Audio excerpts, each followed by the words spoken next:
Da-na-na-na-na. Da-na-dun, da-na-na-na-na.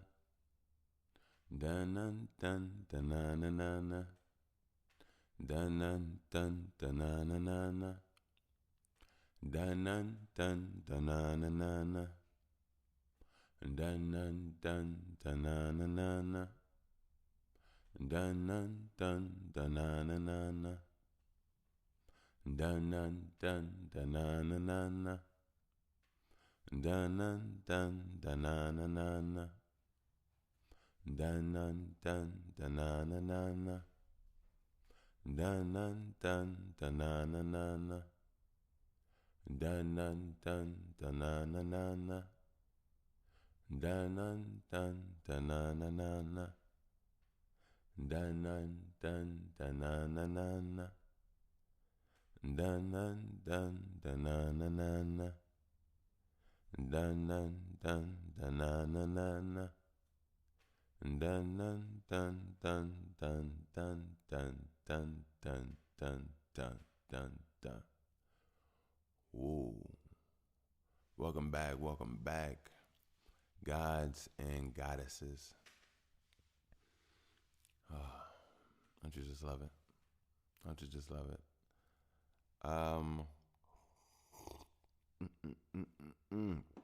Welcome back. This here is that by the way, Podcadicioso.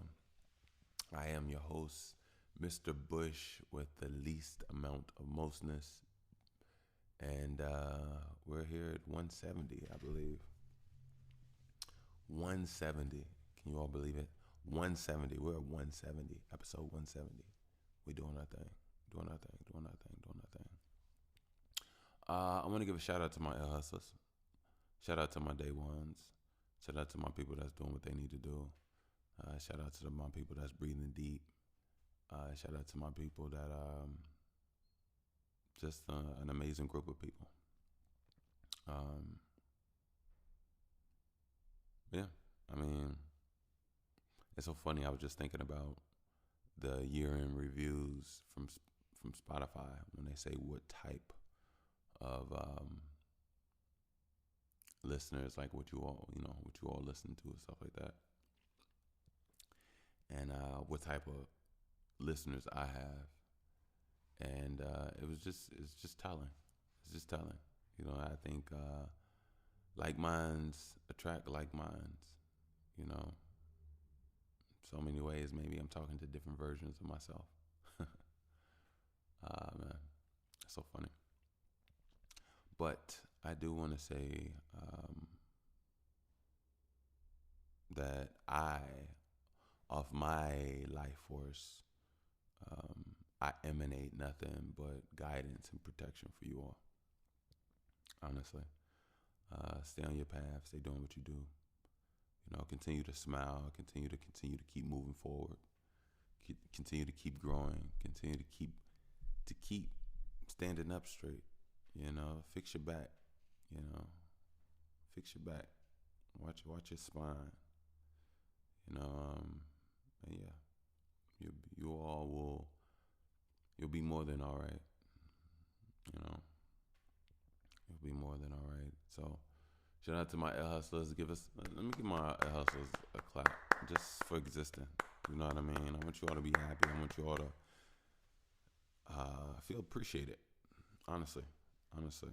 It's not all about me coming here and discussing me or something like that. You all are our people. You all are amazing people at that. But you tune in here for a reason. Whatever that reason is, only you will understand. And then you stay here. So obviously, I'm not just speaking hoopla out my butt, but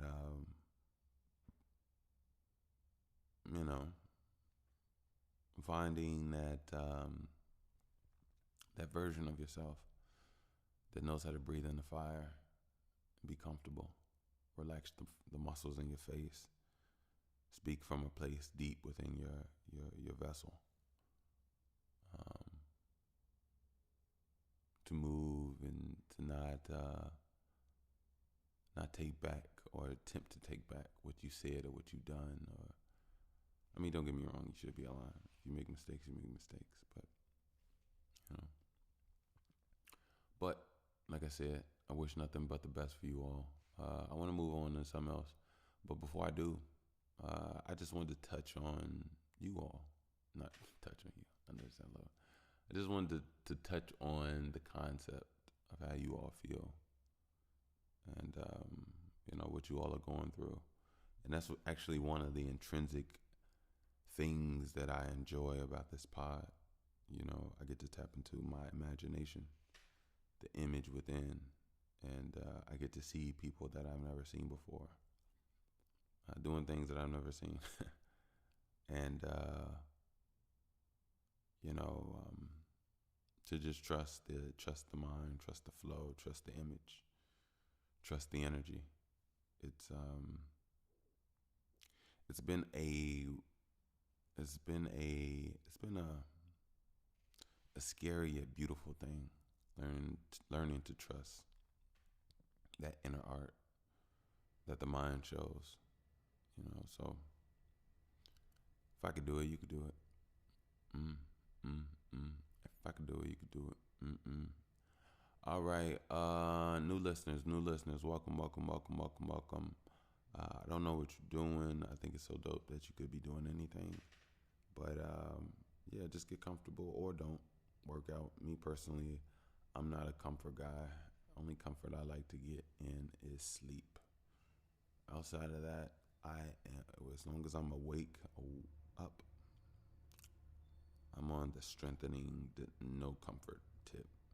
I don't know, that's just kind of how I worked myself into. But welcome. Get aligned, if that makes sense for you. I don't know what you like to do. Take me with you.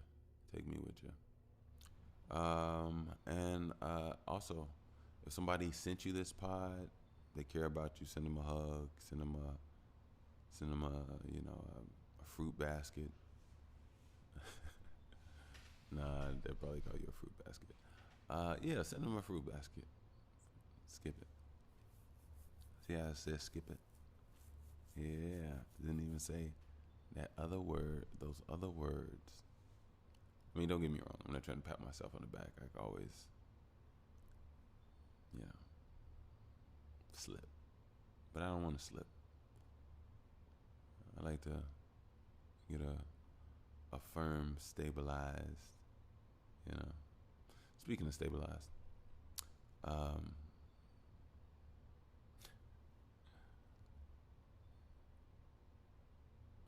never mind. Well, no, you know what? Look. This isn't this. I promise you all. I could speak freely here. I promise you all. This is not political talk at all. But there's no buts to that. But what I was saying was, I find it so crazy how one of the biggest and most prominent reasons of certain things that can justify wrongdoing or making sure that something is good or whatever is like when it comes to America, and they talk about the stability of America. They talk about the instability, is it instability or non-stability? Or not being a stable nation. Or, you know what I'm saying? Anything that threatens the stability, that's it. Things that threaten the stability of our nation. We've always heard that. And I was just thinking that, and this isn't a Black History Month thing. This is just honest to God, putting your mind to the pen and paper. But I was just thinking, Black people have been unstabilized for years. Have been in a place of instability for years, financially, educationally, health wise, um, emotionally, psychologically, have been like our stability has been compromised on all of those levels, and nobody talks about the stability of the black people, of the not even the black people. I put it like this: the stability of black people. I said the. Well, the makes it sound weird. I don't know why, but yeah, you know what I mean. Like, and that's me rubbing my thighs. I guess I start rubbing my thighs when I'm really feeling what I'm saying. But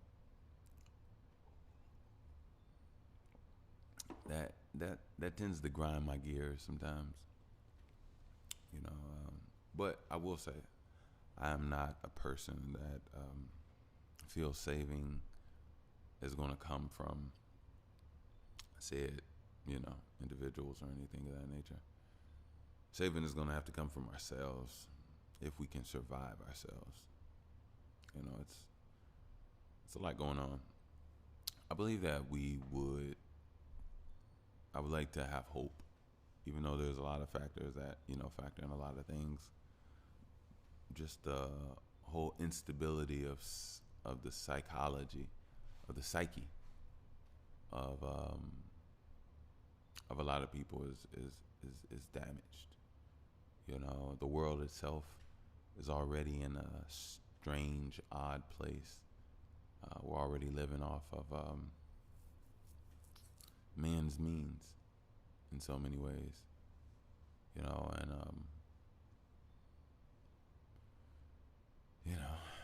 believing in man's hands can have its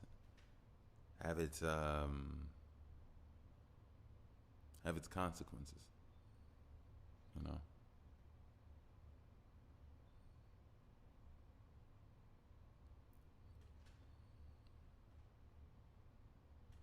Hmm. I know you're like, what is he? I'm just here, just flowing, you know.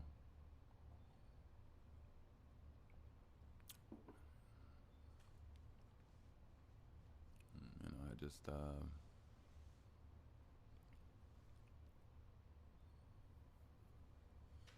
you know, excuse me.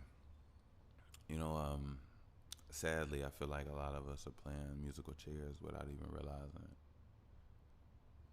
Um, the world still needs a real change. The world is still messed up. You know, I believe that why no,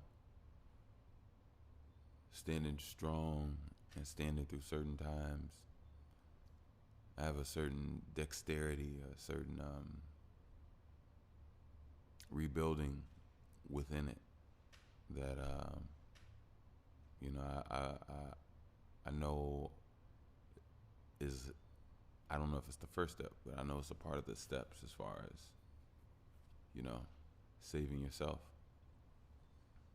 standing strong in times that can seem weird, can seem off. You know, the world now is just, it's not even a just. It's always been what it is. You know, but it definitely feels different. It's definitely excuse me. Um, there's definitely some changes. You know, I say make sure you get as much sunlight as you can. You know, that's what I do here. I try my best here in Chicago. Um, and be as peaceful as you possibly can. Be as calm, be as rebuilding as you possibly can. Work on yourself as much as you possibly can. Learn to enjoy deeper as much as you possibly can while still expanding and keeping an openness to so much.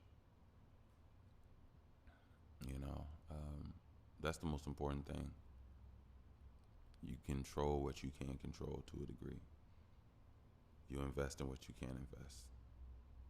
You know, and energetically as time wise. Um, yeah, I'm not about to sit up here and speak any hoopla.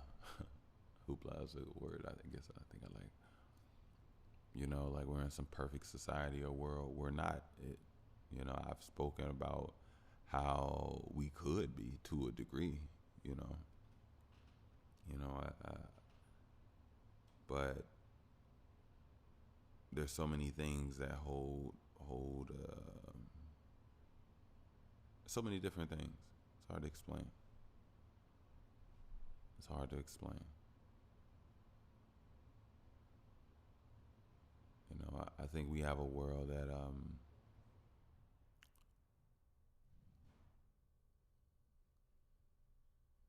I would say has to be fully scrubbed to truly understand how it operates.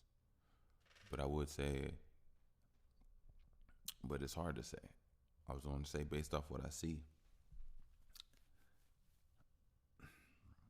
it's kind of even difficult to say a good basis. But it seems like it would be a basis to have something to work with, to edit, make changes with. Um, but then again, there are a lot of human concepts that maybe we should be able to evolve and grow beyond. You know, I personally believe this. I'm going to say I personally know this. There's nothing wrong with being a creative and having a workstation and a place to work and create and do whatever it is that you want to do.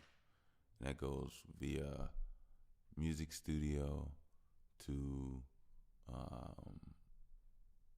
web design to blueprints for buildings. I believe every creator should have an outlet and a means to work, right? To create.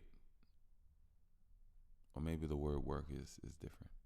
But they're working on their putting in the time, energy, and mind, which can come out to either work or play, either or. Maybe there's some synonymous, but um, but yeah. So I forgot where I was going with it. But oh yeah, I know. But but as far as people having jobs and going to work and doing things of that nature for a living, I think that's a totally different thing. I believe that well, I know this. There should be more individual input, but I can't strategically say that it should fall on us individually to feed ourselves, because we are a social a social species, right? And being social, we're also stronger and smarter and more intricate together in our endeavors. So it makes sense for us to work together, live together, do things together. I have no problem with that. But also, and I know we have always had talks between the word believing and knowing. So let me just kind of get past that right now. Also, just we've talked about being able to not take things into your own hands, but like having an input, having a hand in. I think that's it.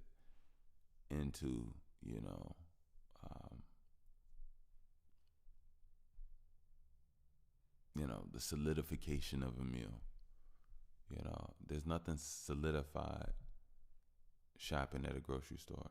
You can go there and it could be empty. You see what I'm saying? Like, excuse me. But having the opportunity to solidify a meal for your child that you know, um, and others around you that have, invested and strengthened. Excuse me. Um, these are these are strong possibilities and ways that we could find to incorporate into our way of life. And I believe that it's imperative that we actually do. We go to school, elementary school, when really we should have been grown hundreds of crops by then, hundreds of fruits and vegetables by the ninth grade. You know what I mean? We should be able to make lantern powered boats, fire powered boats off water pressure. We should be able to we should know more and be more intricate in the things that we do. We should be a much more expansive people, living more on the land type people. Um, we should be in better shape. We should be going more places. We should be doing more things. Our days should be much more expanded, much more elevated from the time we wake up to the time we lay down. You know, um, I believe life is too short. I don't know about you all, but this thing is going by fast. This thing has been going by fast. I'm 35 years old, you all. I was looking in the mirror. I've already had grays.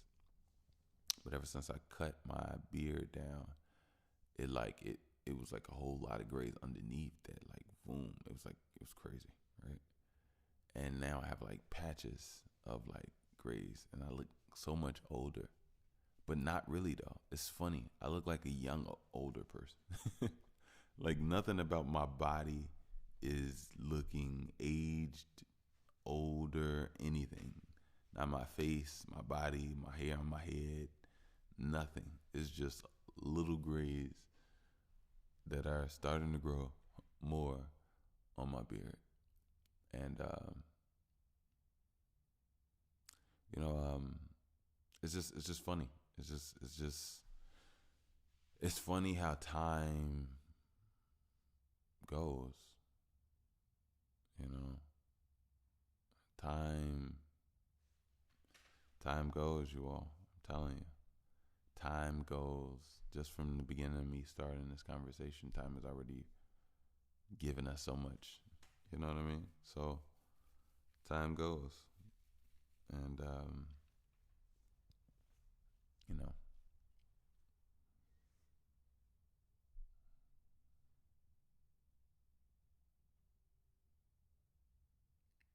it's so crazy. Just gotta cherish. My bad, you all. I kind of zoned out for a little bit, but you really do. You really do have to cherish every day. You know what I mean? Every day you should cherish. Every hour, every moment. And when I say cherish, breathe deeply, smell deeply, hear deeply, feel deeply, relax deeply, exist deeply. Not over exerting yourself. It doesn't take a lot of energy to be deep. Actually, it takes less to truly just enjoy yourself. I know a lot pulls at us, and a lot of people don't realize that. You know, there's life directly in your face, and a lot of our phones pull us away. A lot of our minds pull us away, and even when those two work together, they pull us away from the beauties, the enjoyment right in our faces. Where you can reach out and touch, look at with your eyes, put your eye on it, rather than talking to it through something else, looking at a screen. Um, these are just some things, some tips to enjoy your life a little bit more than what you already are. If you are already. If you are already. Hope I didn't confuse you. But yeah. Yeah. All right. Again. I hope you all listen to the album. I love it. I love it. I love it. I love it. I love it. I really do. Um,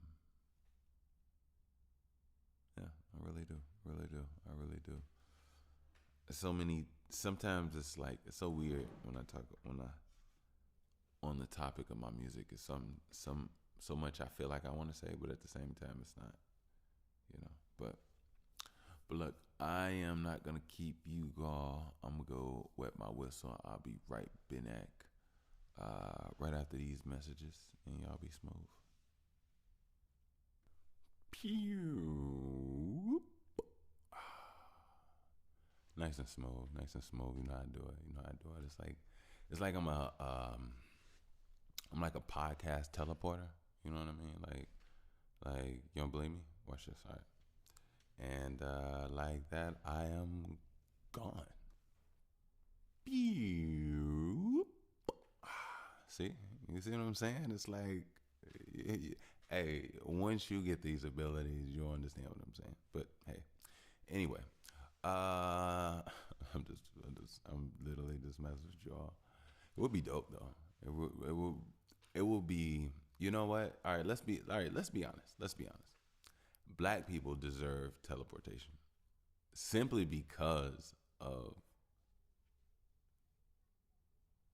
things take time. Sometimes I guess things take time. Sometimes you know when you behind on energy, when you need some rest, you need some sleep. You starting late. You know it's you know not everybody's on the same playing field. So teleportation would be a very useful tool for the black community. Yes, yes, yes. Anyway, you know what? I was thinking.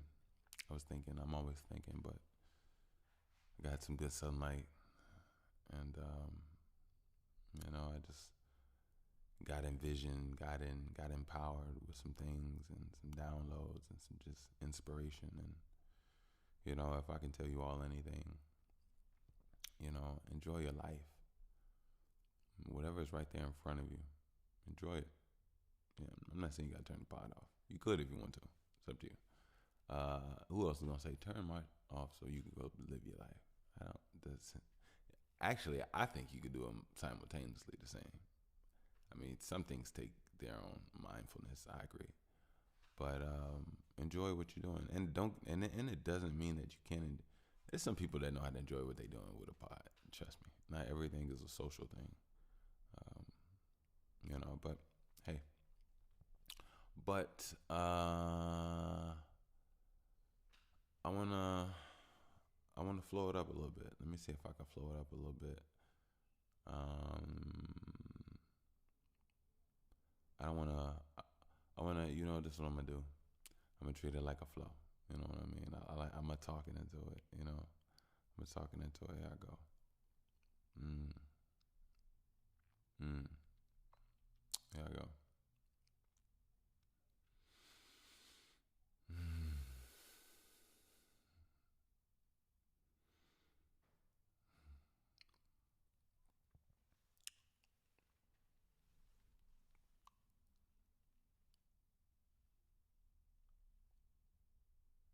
I always wanted to fly, and I know when exactly it'll happen. I'll be rapping. Next thing you know, my feet they they won't be on the ground, but yet they won't be flapping. I probably won't even notice it.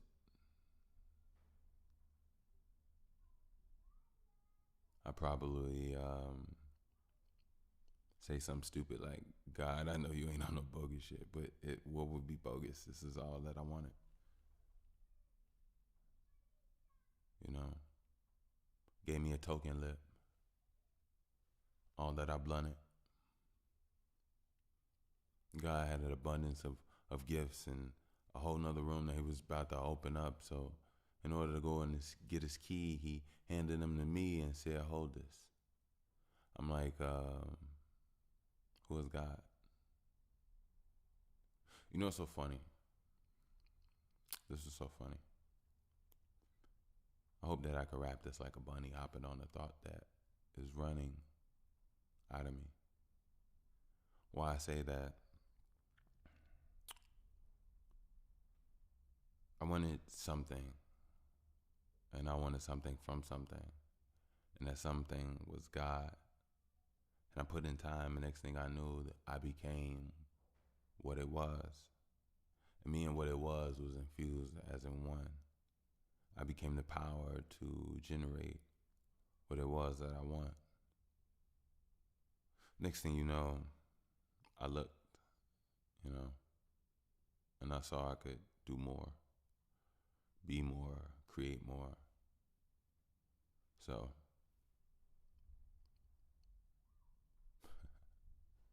I was about to say I'll be sure. But you know what?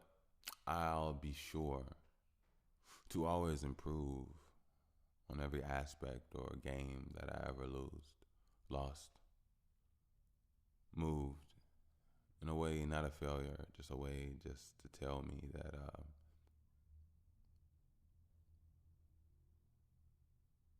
a teller, you know, will be way more happier to serve me. You know, asking me would I like a cup of hot cocoa as I transfer over something that looks like a burglar. See, there's so much coming to me. I know you never heard of me. I'm Mr. Bush. I do this podcast thing surgically. And when it comes to rap, I don't murder a thing. I get so much life. It's like what I touch turns into buds. They spring like roses and fruits, vegetables, watermelon. And I mean, when it comes to the world, even if I drop, my daughter will tell him what daddy said, because daddy came from a spirit. She came from the same, and everybody is going to hear it. And it won't be delirious. But what I'll say is this: I became what I wanted. I became what I wanted. I became what I wanted. It was a mix, like a hybrid, but not a tick. Nothing parasitic. Just me sitting there with a pair of me gettings or getting it, looking at two televisions, or two lives where I'm still living the best vision, competing to outdo another blessing. But nothing is less here. I now understand that I don't have to ask for something, but I can be thankful for the guidance to something. And I think that's what matters the most.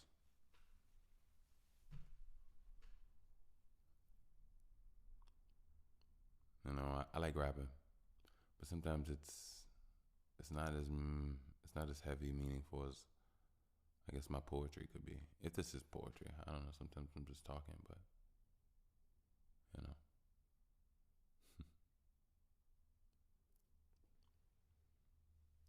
levitation. Oh, I really want it. I talk about it.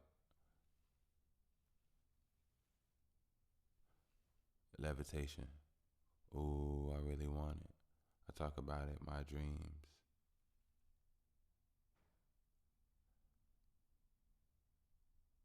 Uh, I'm getting this. I'm feeling this flow out, but I like a beat. Yeah, I would like a beat. I definitely would like a beat. But anyway, I just wanted to, you know, get out some expressive juices a little bit. You know, all it does is improve the soul. Improves the soul. Improves the soul. Ay ay ay. So, where are we? Where are we? Oh, don't forget, if you would like to donate, you can definitely do so via PayPal at Wickush. I am more than gracious, thankful, any support here at this pod is more than amazing. And being an independent pod as I am, I really do appreciate it. Like really, like you have no idea. So if you would like to donate, you definitely can do so via PayPal at Wickush, WICKUSH. Also, if you'd like to get some merch, you can do so. I will definitely put the link down in the description, and you can grab your BTW first edition tee, and yeah, rock 'em with pride. I hope you enjoy them. Real comfortable. And lastly, save 15% at linkapp.com. The link I'll put down in the description, and yeah, you on all that link, all that tech that they have that helps you just at a swipe, at a tap, at the back of the phone. That it's just a little device you put on the back of your phone or laptop, whatever you got going on, and it allows people to get a home page of all your services, all your products, what you got going on, and your links, everything, everything about you, any website, whatever, pictures. You can put some videos up there. I actually got an idea for Link app, but let's see if they contact me. We'll see. But yeah, check out Link app, and like I said, I'll put the description. I'll put the link down in the description. Would you look at that? All right. See, I just got straight into it, nice and smooth. Sometimes I don't make a big deal about things. I guess maybe I do, but some things are changing. Some things are rearranging. Some things I don't want to complain at. I want to put the work in. So when you see it, you feel it, you know that the engine working, the working. That one good. I didn't like that. That was a very simple. Anyway, but yeah. What you all been up to lately? I feel like it's so crazy. The reason I asked that, and I want to say I feel like I didn't cut you all off, and it's a monologue, so I'm not trying to be crazy, and I'm not trying to be disrespectful at the same time. But I feel like watching TV is like it's like a terrorizing experience. Like not all right. Don't get me wrong. I enjoy film. I enjoy movies. I enjoy certain shows, certain things like that. But when like looking for it and like finding out what you want to watch, what you want to see, it's like it's heinous. It's a process. It's a very tedious process. It's seems to be very draining. Like I think at this point, I don't really want to turn the TV on unless something pops up in my head. I want to watch it, and then I go look for it and I find it. Outside of that, there is no surfing. No surfing. That's like clicking and nah. That's maybe if I'm getting like a kid show, but for the most part, I don't even really do that a lot. That's not even really a thing, So so whenever I do it, it's like I have no basis to even go off other than the search and putting in baby stuff. But yeah, I feel like TV is not.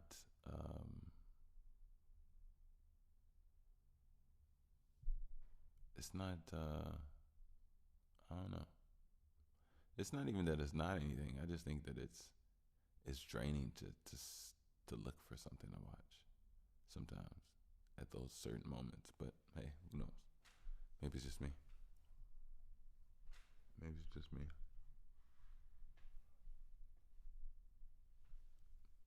And then I know, you know what? Shout out to those people.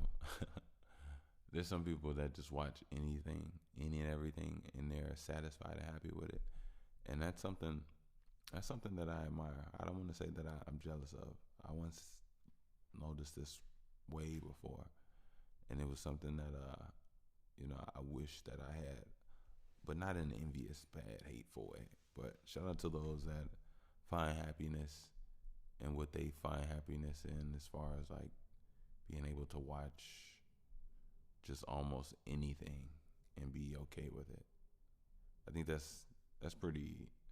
I mean, because if you really think about it, whether something is good or bad, that's obviously subjective once again. But to be able to look at so many different factions of different film and to find the art to enjoy within it is a pretty, I would say that person is a very optimistic and a very strong imaginative person, I would say, to be able to do so. But shout out to those people that, you know, can find the treasures. I guess that's pretty cool. Me, I've always been a very particular type person. Like certain genres, I'm not really a stickler on. Like I just really like my sci-fi and my action. I'm very lenient on comedy. I mean, which any and everybody should be. I'm actually lenient on the other ones as well. I'm not like I just care about what makes sense, a good storyline, and I like my action. But just a good storyline and a good emulation of something innovative. Innovative. I don't know. I feel like I said that word. Innovative. You know, whatever it may be, and that ties into a good, strong storyline. But that's the main thing with me. Uh, I'm not a. I'm not a. I'm not a love movie guy, and I'm not a rom com. I don't even think rom coms are actually rom coms. I think rom coms are like. I don't even know what rom coms are. I don't really watch those, to be honest. you know, uh, they're very. I've seen a few here and there, maybe, but excuse me. But for the most part, that's not a genre or a lane I go to or I search through. So, but shout out to people in the rom com. There's nothing wrong with it. I guess if it's done the right way. I guess I've seen a few cool ones here and there. I have no idea of which one I would be able to tell you about. But yeah, yeah. So that's pretty cool. You know, it'd be crazy. I was thinking about this not too long ago. Could I be an actor? And I it's for me, it's like a yes and a no. No, because I wouldn't want to be in that spotlight. That's not my cup of tea. But two, I think that I could possibly do it. Like, honestly, I really do. I really do. It's so funny. But I would like to be like I want to be a black superhero though. If I ever played, I don't know who though. I don't know who. I don't know. I would say Static Shock, but I might be like I'm not. I might be aged out. Yeah, I could play like an older Static Shock, but not even though. Like it's so crazy. I think I talked about this earlier. How my grades that came in made me look like a young older person. It made me look like a young mature person. Put like that.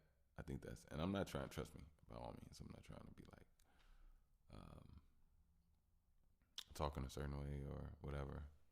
Like he sound like he trying to, like he denying the fact that he going through something. No, it's not that. Relax. Uh, I'm pretty sure. I know what I'm talking about on this one. Pretty sure. Pretty sure. So, yeah. But anyway, I don't want to keep saying I'm looking at where I want to go with certain things.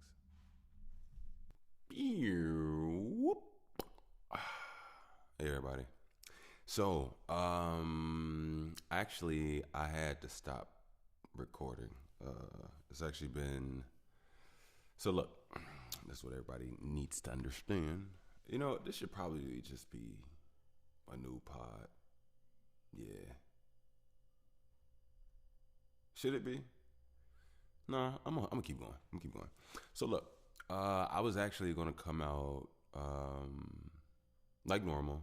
I missed a week. Now, obviously, you all would know that from the beginning of this because I was supposed to come out the week that I missed. But I was sick. I was sick, and I was fighting to get you know the beginning of this out, and it got so much that I couldn't finish it, and then afterwards it just got worse. So I was messed up for the whole week. Actually, I was messed up. I was messed up Tuesday, Wednesday, Thursday. Things slowed down, got better, a little bit better Friday, and it's Saturday night. I'm actually finally a little okay. It's funny. This morning I woke up Saturday, and I felt good, right? You know what I'm saying? Like my sickness was knocked off, and you could still hear it in me a little bit, but my sickness was like knocked off, and I was like I had access to my old self again, right? My old energy receptors and everything, and I felt good. I was like, oh yeah, and I had a whole plan of how I was on. I did it. I got up, took the garbage out, I vacuumed the front, cleaned up my daughter's toy. Well, cleaned up her toys first, then vacuumed. I Lysoled everything. I wiped stuff down. I took stuff, to wash it, but I gotta go to Menards for. Uh, I gotta work on. I gotta work on my dryer. Not my dryer, my washer. But yeah. So I'm cleaning. I'm throwing stuff away. And all of that was a short-lived energy burst that I did not know. So apparently, like I said, I'm still sick now, which is the end of the day. Apparently, I that energy blast lasted for like 45. Excuse me. I started coughing and laughing once I realized it was only like 45 minutes to an hour and a half. Like I got up and I was on it. I was flowing and moving, and then after that, I crashed. So I want to say maybe I'm gonna give myself an hour and a half. I'm gonna say maybe it's an hour and a half to 2 hours. I'm not gonna say 45 minutes. That's kind of up. But and I didn't curse. I said dup. See, yeah. But I actually learned a lot. You know, this week in this episode, of being I almost redid the episode. I almost started over from the beginning, from when I came in now. But I looked at the waves and I saw that I was really getting into it. I was like, I care about my brain waves. I do. I give you all my best. So I did. Come on now. So, but a few things. That I am back. I am glad. I do want to say something in regards to. Well, first of all, we're gonna talk about a lot of stuff today. Oh, excuse me. Did not mean to do that. That was me scooting up in my chair. I apologize. That sounded horrible. I see the lines. Let me bring that a little closer. My apology. There we go. Okay. So this could potentially be a 3-hour pod. Don't know, could be, but I got a lot on my heart and mind, and I'm just gonna let it flow, and I'm just gonna enjoy it. First of all, I'm addressing this at the end of the pod. I do understand it's almost like a revitalized pod. It's almost like 2 pods or 3 pods in one. My apologies, y'all. But at the end of the day, not really though. I don't want to apologize for continuing not giving up. I didn't give up on it. You know what I mean? One thing about tonight was so funny. I have a thing where I wanted to make sure that I show up present for you all every week. And that's something that I did last year. Well, I didn't do every week. I think I may have missed a few, but I showed much more consistency. And as far as this year, I've been on it every week. And I know that it was hitting me. I was like, I know I'm sick, but like, if if 50 and Kanye can rap through wired jaws. And to be honest, if we really being honest, last year in January, I could not walk, y'all, and my studio was in the basement. I was scooting my musty stink. No, I was washing. Let me take that back. I was washing. I was giving myself a bath on my couch because I couldn't get in the shower. Due to my leg. But I was determined. To do what I need to get to where I need to be, and I'm determined here. As well. For one split second, here I'm gonna do this. For one split second. Let me be right back. My little baby is. We had a little issue earlier today. Nothing crazy, nothing bad. That I just want to make sure she knows that I'm here for. And like that, I am back. I didn't even do my ew, but it was the reason why. I just felt like talking. Didn't have that version in me. Bring it a little close what we got. But yeah, welcome back. This here's that by the way, Paque Delicioso. I am Mr. Bush, yes. And I was actually just talking about I was just saying how so much. So basically,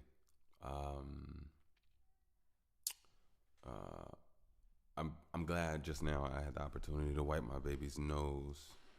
She's a little sick. She got a little sick too. She got the little end of it.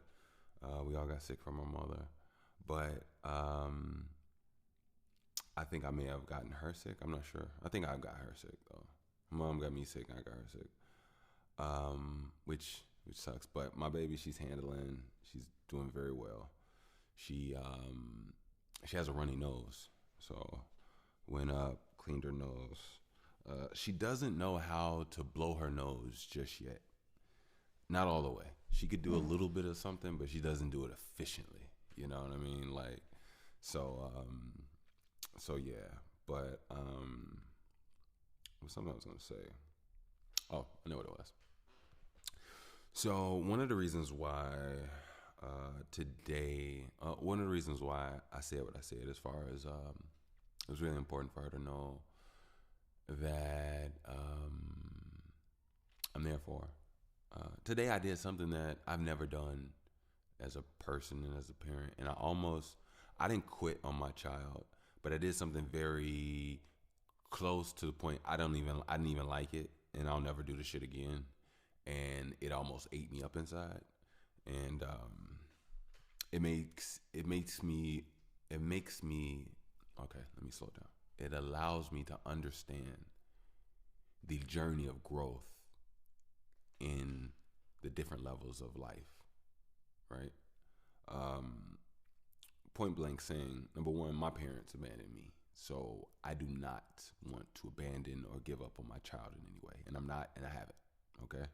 Let me just explain. Things are not easy with her mother. Her mother, I have to always, remember temperance, or is that just have mindfulness when I'm discussing the mother of my child. I want to have, I don't know why the word isn't really coming to me right now, but I want to be thoughtful. I want to be as lighthearted, be as loving, also be as understanding as possible, because my position is not like everybody else's. My position is going through time, and my words will come back to me. But see, the thing is that I love my words. I love my energy, and I don't mind them coming back to me at all. I actually want them to come back to me. I really do. And I'm thankful that I've had the opportunity to grow in the dark, honestly. But earlier today, my daughter Sometimes when it comes to my daughter, and this is what I realize about kids, I can't, not all kids, but I know this about my child specifically. Um, my daughter has a little rambunctiousness in her. You know what I mean? She has a little challenging in her. She has a little like let me this is what my daughter is. My daughter is extremely intelligent. Why is she doing that right now? Pew. All right, so I'm actually glad that that actually happened. I'm not embarrassed, nothing at all. And yeah, baby, that was you yelling. So I'm gonna tell you what it is so that people understand what it is that I go through. So when was this? This is actually last week or the week before last. I want to say this is the week before last. This is probably actually early of last week. Now, right now it's Saturday. Um, yeah, this is early. This is early of last week. So just like you heard my daughter, yeah, my daughter does not. There's something, or when it comes to her and her mom, there's a disconnect somewhere. Uh, she doesn't listen to her mom. She doesn't respect her mom. Um, why? I don't okay, I'm not gonna say I don't know. I believe I do know. Her mom is delusional. Okay. Her mom wants to come from a world of no spankings on the child, no nothing, no nothing, no nothing, right? And the thing is, my daughter does not listen to anything that she says. I don't. She could tell her anything. Drop it. Pick this up. Bring it to me. Don't touch that. Anything. It doesn't matter. It could be don't stand in that chair. It does not matter. She does not listen to her at all. Now, when it comes to me, she listens to me off top, just instinctively. She just does, you know. Um, now, from her early days growing up, I understood it was a journey. So whenever it was like any, and see, this is the thing about my daughter. All right, so my daughter does get, uh, she does get, I don't want to say punished. I know that sounds crazy, but my daughter gets tappings on her hands when she does things spanking worthy. I'm gonna say no. I'm gonna say tapping. You know, I was about to use the term spanking, but it's really just a tapping. It's my two fingers on her hand. There's no nothing. But I only do that not just if she makes a mistake or something like that. And just so you all know, that's not the time to actually discipline a child. You first of all, you should only discipline a child based off a meeting of the minds and knowing something was done mentally as a choice. You get what I'm saying? Not as something as a mistake. And I'll explain what I mean. So my daughter is extremely intelligent. She doesn't know everything, so I'm not just putting, oh, you knew what you was doing. That's not what I'm doing. But one thing about my daughter is that she's extremely intelligent. So she can learn, she can understand what it is that you want from her, and then she'll go in her mind and just give you everything but that, just cause she got a little of her asshole and her daddy in her. I'm not gonna lie to you. I'm not. I'm not gonna lie to you. She got me in her. Like, and that's one of the reasons why I'm glad I'm opening up to you all in so many ways. And I also want you all to know who I am completely. I'm a good guy. I am. But I've gone through some things that have made me very assholish. You know what I mean? And my daughter has really inherited that from me. It really inherited. I'll tell you the most assholish thing I've ever done, and this is why I know I have to respect my daughter, or she will have the potentiality to fuck up a lot of my days. And I don't supposed to be cursing, so I do apologize about that. Let me give you all a brief example, and then I'll get back to what it is that I was just talking about. My father was horrible to me, but my father loved me. I was in a place where I finally understand so much more now, you all. It's so crazy. This week of being sick, I've literally been effed up. I mean, I'm talking about messed up, like messed up, tossing, turning, churning for hours. Can't get a good spot, sweating. I was so messed up. Head got so much pressure. It was back pains, body aches. I'm cold. I'm shivering. I'm shaking. Now I'm overly sweating. Now I'm soaking wet. Yo, it was horrible. It was horrible. So, um, throughout all of that, my memories and my flashbacks were just going by like crazy. It was like this was supposed to happen, right? So let me tell now. This wasn't. I just know this off memory, but a lot of stuff did happen in that time, and I'll talk about that. But this is what I was trying to say. So when I was 15, my dad made my life a living hell because of church and religion. He wanted to literally make me believe something, and as much as he possibly wanted, the programming would not work. I was so spiritually protected, like my body would literally go to sleep in church. Like it wouldn't even allow anybody's words to make it to my brain. It would turn my body off and I'd be knocked out dead sleep. And the reason I know that now because church is evil. There's nothing good in it. It's not really good on this planet if you all don't know by now. There is some good, but it's us. It's us. And if you don't understand that and come together and work on it to strengthen it, then it might not even be that much longer. So, but so my dad, he made my life live in hell. I used to get whoopings as soon as I came through the door on a Sunday night from being over my mom's house for the weekend, because she had me every other weekend, court order and stuff like that when I was a kid. And if she didn't take me to church, if I didn't go to church, that was his thing. If I didn't go to church, that was that was my punishment. If I didn't go to church, I would get in trouble. So it was that way for years. I'm talking about beatings, spankings, just no dinner tonight, starving me, all type of shit, right? So it's so ironic. This is so funny. So one time when I was 15, my dad was sick. That's so crazy. How things come around. That's so funny. So my dad was sick. He was under the weather. He was really bad. He couldn't walk and talk. I think he was messed up. He was messed up. He was big. He was 315, 6'9", couldn't walk, had the chills and was shaking. He was down. So he wanted his wife to take my sister Jada and me to church for Bible study. Now, let me tell you, my dad, he did church on Sunday and he had church on Wednesday. Now, church on Sunday was the regular, normal church service. On Wednesday, it was Bible study. It was like a few hours. You come in, no like dressing up clothes. You go to your classes, and then there's like an overall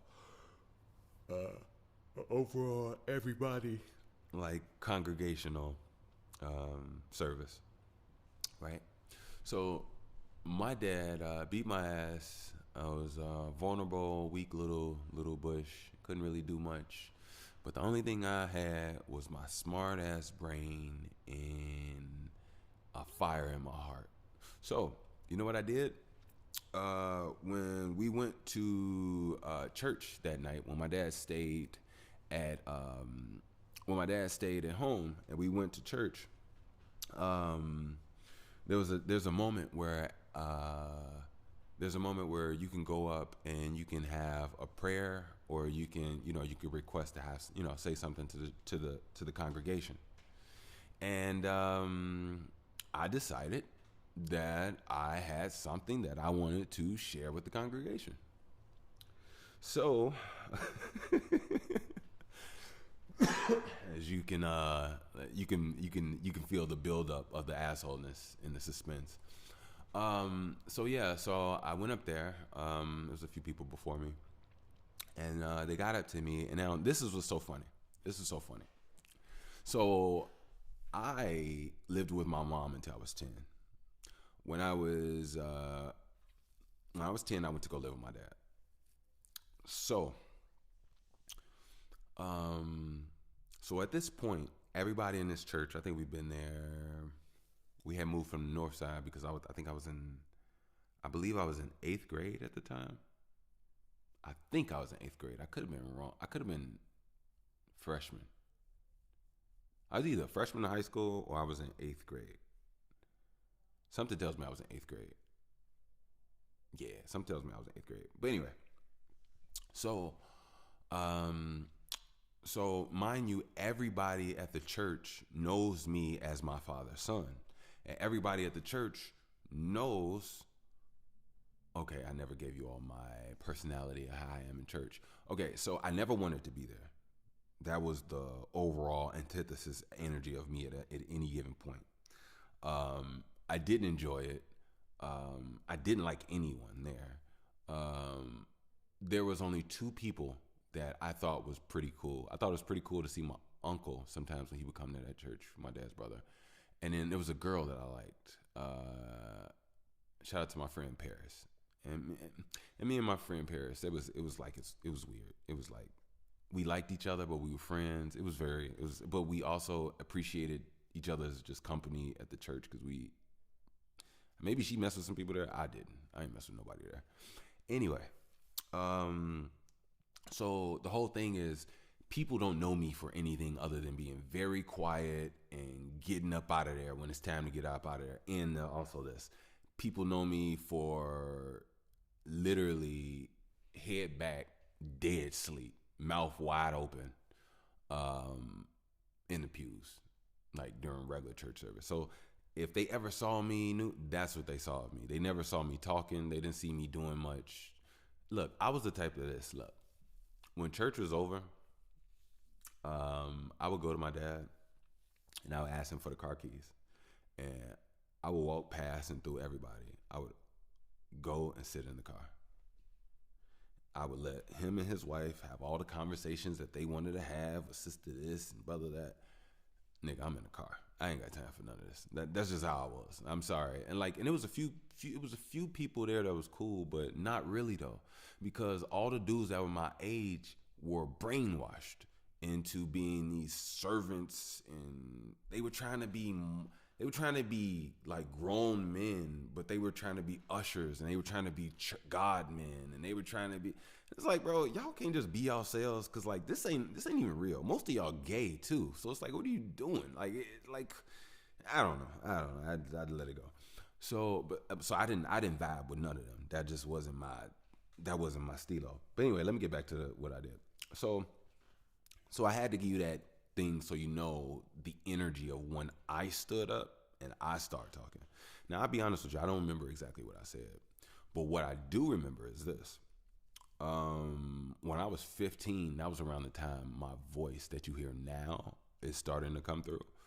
I didn't have this voice. I had another voice, which is my little boy, I want to say little boy voice, but it was my little boy voice. I was a little boy. It was the voice I had when I was born, and it grew up, and it was that. And excuse me. And so this is the thing. So I couldn't control which voice, like, cause all right, there was a transitional period of about, I want to say maybe 8 months, where my voice was little boy voice, and it would shut up. It would like click over to this voice for a little bit, and then it would click over back to my little boy voice, and then this voice here would just jump out at random ass times. That happened for like 8 months until my voice literally transitioned over. But it was so funny. On this time, this voice came out. So they gave me the mic. Now, mind you, most of the people there don't even know what I sound like. And they don't expect this. Like, you got to understand, my father has a deep voice as well. But my father is 6'9" and was over 300 pounds. I was not 6'9" and it wasn't 300 pounds. I was 15. So, I had to get that one out. Excuse me. So when I said I'll tell you what I said. I got up there and I said some bullshit. I'm not even gonna lie to you. It's not that, and I'll make this very clear. This is no blasphemous. I know that there is a real God, but I also know that real God is not in these churches. Yeah, and if he was, it's because I was in there. He was in there with me and through me. But I do know there's a real God, so don't think or take me as mocking God in any form or fashion. But always knew these evil motherfuckers was not in the realm of God from what I've seen and what I've learned. And to be honest with you, I was 15 then. I'm 35 now, and time has proven me correct. But anyway, so I get up there and I tell everybody, it was a beautiful. Look, I've heard so many people in church, so I could literally create something out of thin air. I literally told everybody it was a beautiful service. I told everybody I've been thinking and I feel that the Lord has been, this and that, and I'm ready to get baptized. And I know that once I could wash off the blood, all that little rinky dink that people be saying. Now, mind you, the only reason I did this was because my dad was sick and at home and he couldn't. And I didn't even care about this damn church. You know. So they were like, all right, cool. They got me ready. We went to the back, changed my clothes. Now this is the funny part. So my stepmom, she's shocked. She's shocked. Now,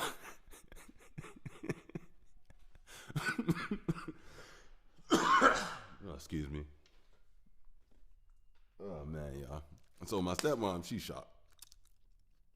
The reason she's shocked because she knows this is the same little boy that falls asleep in church and grabs the keys to run to go sit in the car to wait for everybody to leave so we can get up out the parking lot. Now, she's shocked, the whole nine, people walking up to her, congratulating her. She don't even know how to take any of this. You know what I mean? So I get up there, I get in the thing, and then they say that they did the whole ceremony, put me in the water, pulled me up. I ain't gonna lie, I really did think I was gonna feel a little different or something. I ain't feel nothing. It's water. It's man-made water, a man-made pool.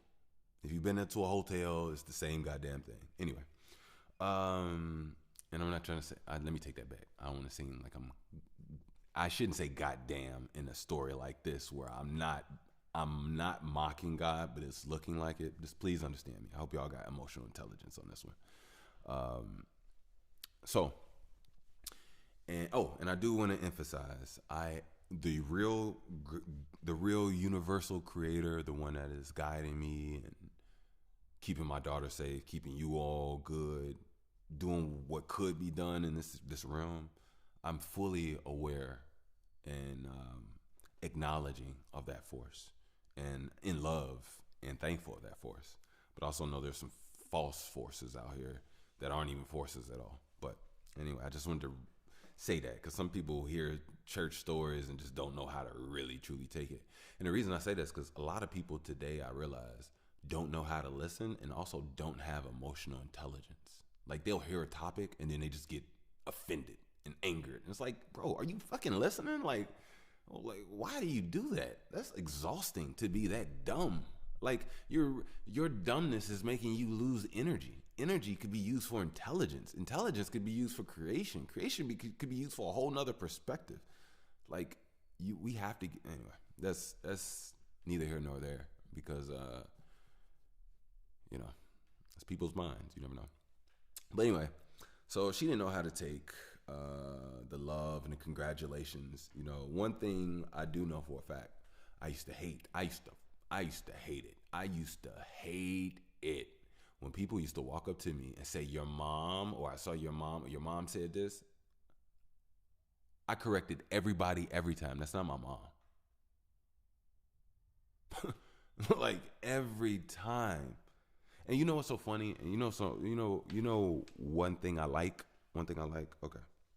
So I'm talk about I'm gonna briefly discuss my stepmom. Now everybody might say, you talk about a lot of trauma. I don't give a fuck. I talk about my life because my life was my life. I had to look back and realize that my childhood was effed up, but it's also a written testimony to the older version, growing version of me, to have something to learn and understand what life truly is. And it doesn't break me down or bring me down. And I understand that now more than ever. You know what I mean? But I'll say this. So when I was a kid, when I was a young kid, me and her didn't get along at all. And I think I told you all about a time when she slapped me, and I let my mom know, and my mom and her sisters pulled up, and she didn't want to come out. Granted, understood. And yeah, so that happened. So when I was a kid, if somebody ever like referred to her as my mom, I I instantly corrected them. No, that's not my mom. Now, it wasn't out of anything of hatred or demon to her. She wasn't good energy. I remember she used to get me in trouble, and she would have my dad beat me. You know what I mean? My dad would, oh, you want to disrespect my wife? That type of shit. You know what I mean? I mean, just completely lying on me. Like saying I did something as soon as I attempt to speak for myself in terms of correcting or saying what actually happened, that's considered back talk. And it's like, no, I'm not giving you back talk. You said something that was wrong and I didn't do that. Oh, you give me back talk? I'm telling you that. I'm like, what are you talking about? I didn't do. Oh, what am I talking about? Blah, blah, blah. Ask me. I'm like, it just only got worse. When you dealing with demons, you can't fucking win. You know what I mean? So I knew in my heart and my spirit as a young boy that this woman was not a mother and was not a lover or had any love for me, And then when I grew up and, life just happened to show me so much. She was never anywhere. I'm 35, haven't talked to her in I don't know how many years. Last time I ever talked or seen her was the same time I talked or seen him. She don't care or love or anything about me. And which is okay. I just wanted to briefly say that because time revealed, but luckily I had already knew. And I'm so thankful that I was able to trust myself. Now, I wasn't able to trust myself in so many other ways because some other people were a little closer to me emotionally, and bypassed my scanners. But eventually, they were all scanned. Eventually, they were all scanned. Any fake cousin, any fake anything, any fake family member, any fake lover, anything. I was able to easily identify. But yeah, I have to be careful, so this is what I was saying with my daughter. Let me get back to that. So sometimes my daughter could be that way towards her mom. Now, not to me at all. Now, being a father and knowing that I want a well-rounded child, I'm there on her mother's behalf.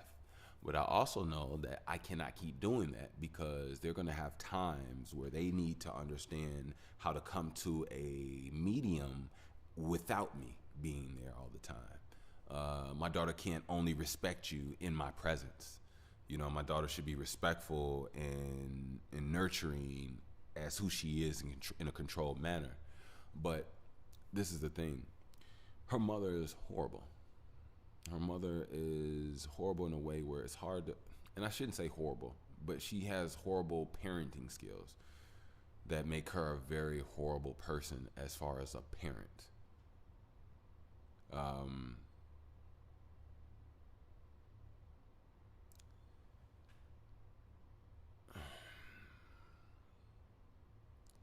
She's soft.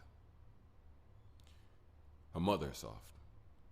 But her mother's also, this is where I get up. This is where I get angry whenever I start talking about her. This is my trauma. So if you all could bear with me, bear with me. I'm here. Let me get a sip of water. I know y'all believe in me. Thank you. I need this moment because I'm really trying my best not to fall back into name calling and all this other stuff, but I'm gonna just say what actually happens factually and actually, and this is the reality.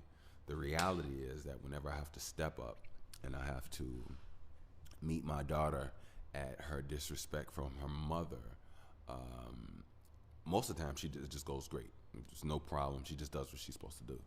Sometimes my baby gets empowered off of her disrespect from her mother, that she sometimes forgets reality and tries to throw that on me sometimes, like I'm her mother. And she'll that assholishness will come out. So let's say if there's a task where you want her to do something and she knows that that's what you want from her, she would do everything but whatever that task is. And then she'll freeze up on purpose only when you get more upset about her not acting or doing what it is that you asked her to do. So, in those moments where she chooses not to listen, she chooses not to move, she chooses not to interact, not to talk. In those moments, I go, okay, well, give me your hand, Bibba. You're gonna get a couple tappings because you know that you're supposed to clean up and pick these toys up, or you supposed to put this here, or you supposed to, whatever the case may be. But as of now, oh, and here's another thing. My daughter is extremely smart. She knows that I love her, and she knows that I am always willing to hear and listen to her out. Now, mind you, she can't even speak, right? But my baby will jibber jabber, she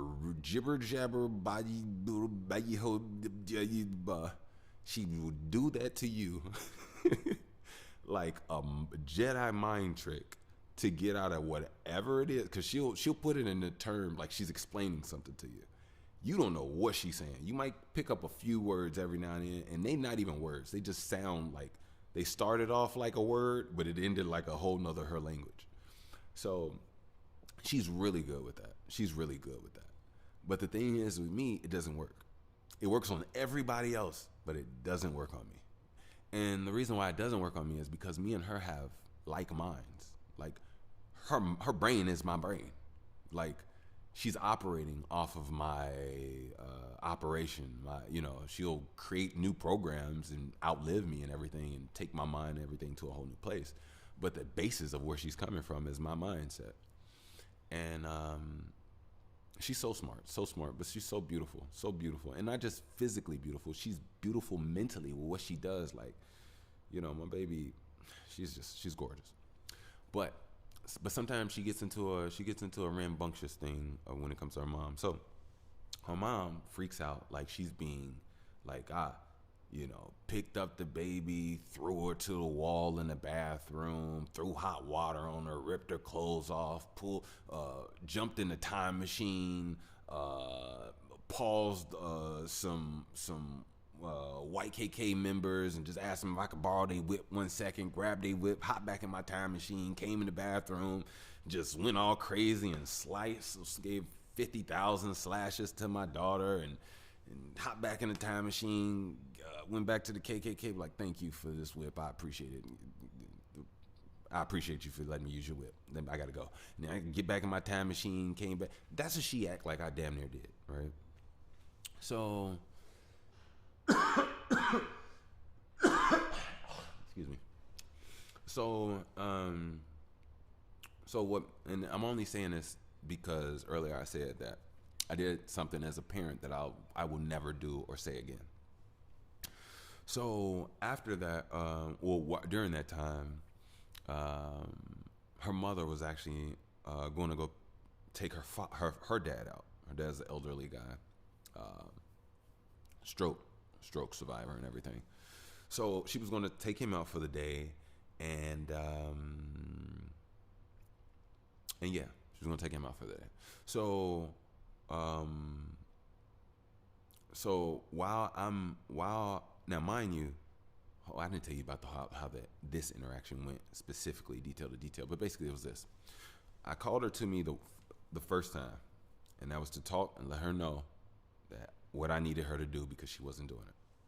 After she went over there, gave the whole try to Jedi mind trick, did everything, but didn't do what I asked. I told her, come over here, give me a hand. You getting a tapping. She came over. I tapped her on the hand twice. Um, Now, if you don't know anything about a tap, when you tap somebody on the back of the hand, even if you tap your hand, listen to this. If you use two fingers and you tap the back of your hand, it could sound louder than it actually is actually happening. It's not even really pain. If you don't believe me, do it right now. You take your right index, right middle finger, over your left, like that. Literally, doesn't even hurt. Anyway, so she now mind you, I'm saying that because when I was a kid, I went inside my parents' bedroom. They pulled my pants down. They grabbed a belt and they cocked that back. And then by the time that they were done, they were sweating.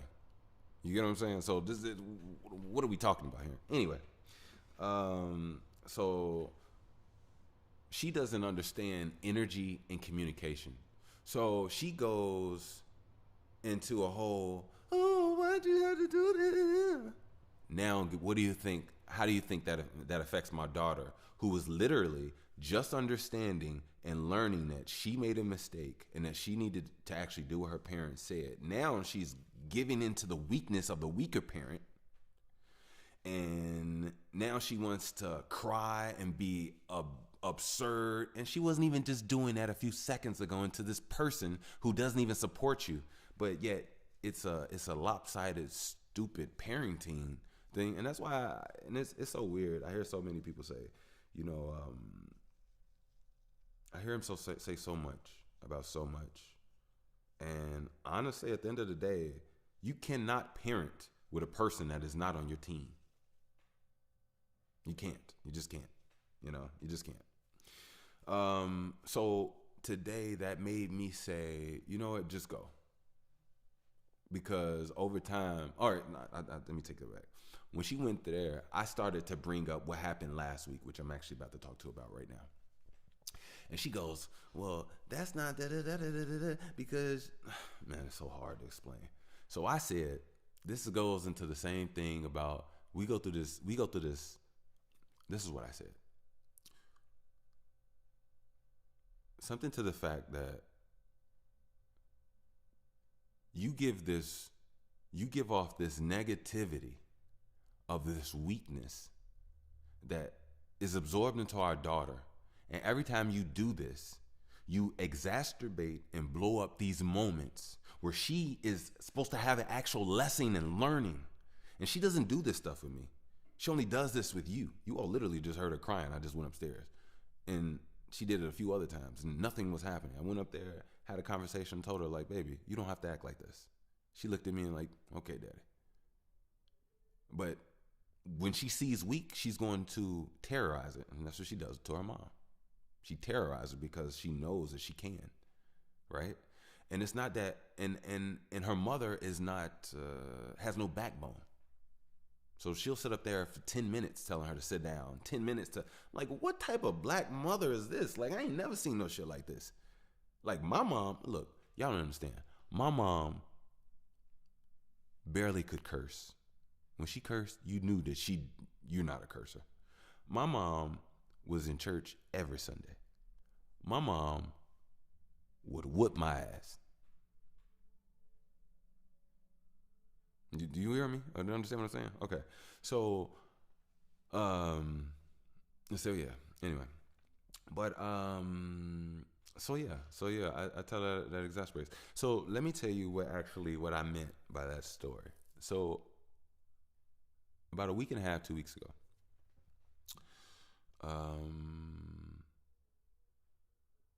she's putting my daughter to bed.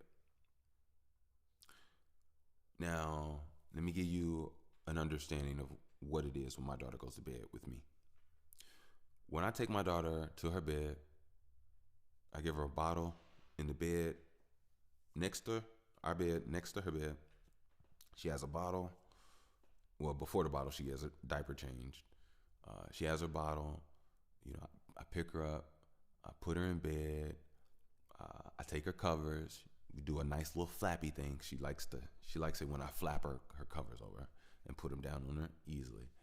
And then after all her covers are down, she has 4 big covers, and then she has a little smaller, more like wool type cover. It's not as it doesn't take up as much space as the other ones, but it's probably the most warm holding one in. So I put that on the top, and then I have a thing where I've been telling her every night, I love you. She's just now saying I love you, but it doesn't come out as I love you. It goes, I owe you, or something like that. You know what I mean? I love it though. I ain't gonna lie. But we rub Eskimo kisses. We rub noses, and then I kiss on the forehead. I leave the bed. I leave the room. Close the door. That's it. Sometimes I'll Eskimo kiss, rubber. I will rub noses, Eskimo kiss. I give her a kiss on the forehead, and then I'll go to the bathroom and I'll brush my teeth. By the time I come out from brushing my teeth and using the bathroom, she's knocked out. So that's like 5 minutes flat, if that, right? So this time, her mom's taking her to bed, and she's been crying she's crying now. So when she first started crying, I realized, just like I told you all earlier, I can't intervene with every single moment. Number one, that puts stress on me. Like, I shouldn't be, I gotta, And then number two, it puts a stress on them because they kind of, not even a stress, it puts an expectation on them. Like, they don't have to, create their own goo and sauce in life from their own relationship to get to a place that makes sense without me having to be there.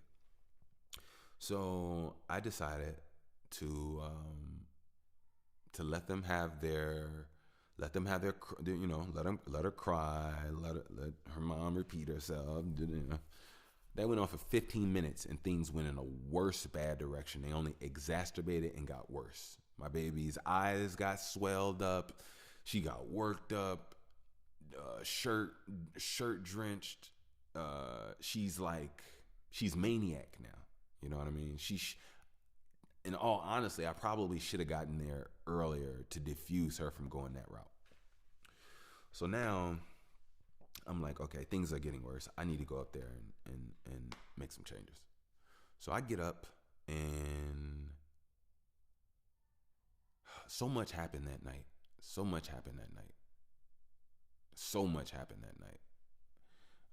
My dog actually bit me in my face. Yeah. So, and see, that's the thing. It's due to her acting crazy, and I'll explain everything to you all.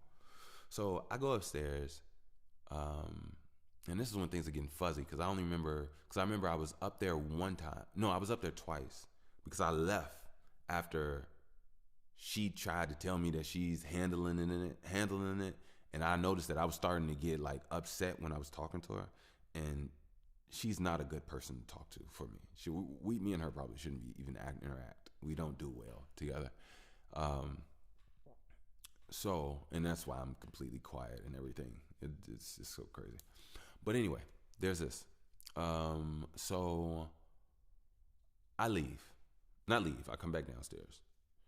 A few minutes go by. I'm like, you know what? This is getting worse. It's gotten worse from the other 15 minutes. So there's like 15 minutes added with like 5 minutes, so like 20 minutes of her crying and just whatever.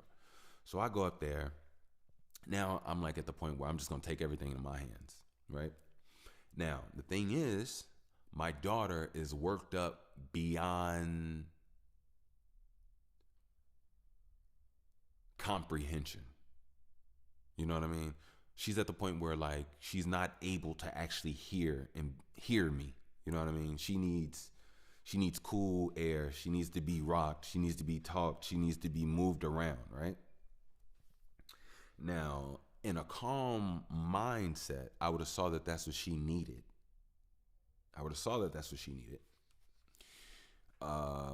I would have been able to understand that she got worked up from how she interacts with her mother, because her mother doesn't stand on much. So she knows that this isn't a person of much anything. I could do whatever I want. Nothing's gonna change or happen, right? So I have my baby, and she's being overly dismissive towards me in every single way. I mean, I can't reach this little girl because she's and like, honestly, I don't think I've ever seen my baby like that. You know, because she don't do that with me. She doesn't get nowhere like that with me. You know what I mean? She's calm, knows how to talk. We go hours, you know, when it's just me and her throughout the day. And then when her mom, you know, is able to, you know, kick in and do more, and they get together, it's just loudness of crying, right? So anyway, so I pick up my baby, I got her, and she's not receptive to anything that I'm saying or doing. So now at this point, I'm like, okay, boo-boo, I know me tapping your hand is going to get you to be quiet, stop crying, and lay it down. At least listen. Now, Dad don't want to spank you. Dad don't want to tap you. I'm trying to get you to calm down and relax. So,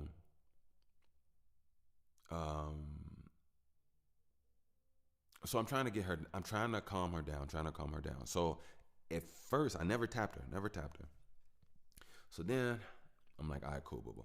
I got to tap your little hands. You know, you got to lay down. You have to at least stop crying and breathe. You know what I mean? And so I tapped her. She stopped crying. She was a little bit more cordial. She was starting to breathe. She was just looking at me. I'm like, there you go, baby. Now, guess who's and you hit her like that? Literally, guess who's that? Couple inches away and wants to just yell and I'm talking about. If you ever have a person that's not on your team, it's the worst fucking feeling in the world. And I'm so sorry I cursed, because me cursing will excite you all to feel a way, will make you curse and do bad things. And I'm sorry. Let me take that back. I don't want you all to do anything outside, because I know how curse words move energy. So I apologize about that. That's my pain, you all. That is my pain. That's my pain. I apologize, and I have to take that back, even though I apologize for that. I really do.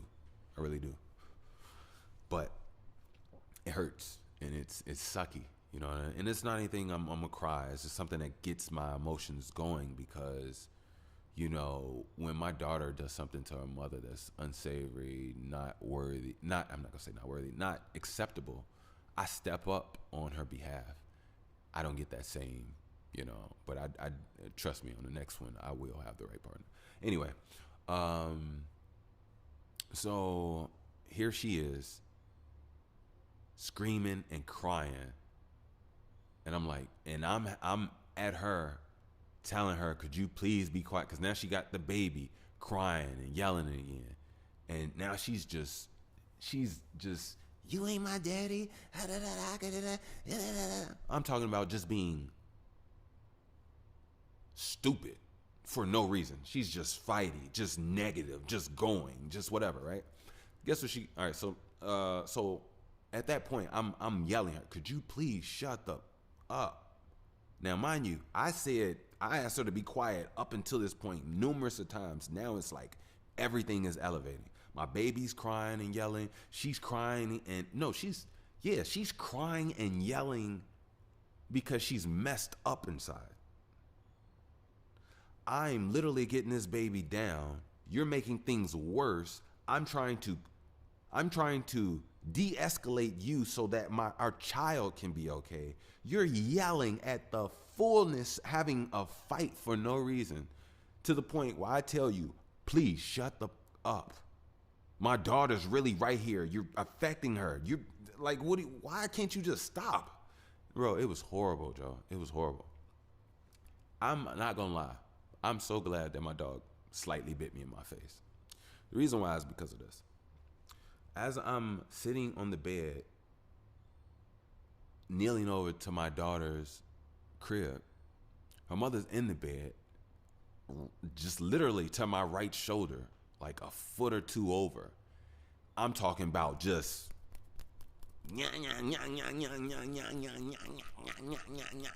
loud as hell. 36 years old.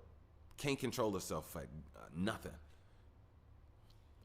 So it's to the point where she's affecting my child, and this has happened before. This is why I know I have to do something drastic, and this is why I also know that I hate legalities. So I'm in her face now, telling her to shut the up, and I'm getting mad and madder, and I was in the wrong. And as I'm getting closer, I also feel my body getting more and more, this is the enemy. And my anger took over to the point I stood up and I got closer in her face and I told her to, to like be quiet. And my dog noticed how serious I was, but also noticed how unhinged she was. So she was not gonna whatever, and that was gonna be her downfall at that moment. But I think my dog realized that, and she jumped up and latched and bit me in my face because of just the whole interaction. Now, I never swung at her, never did anything.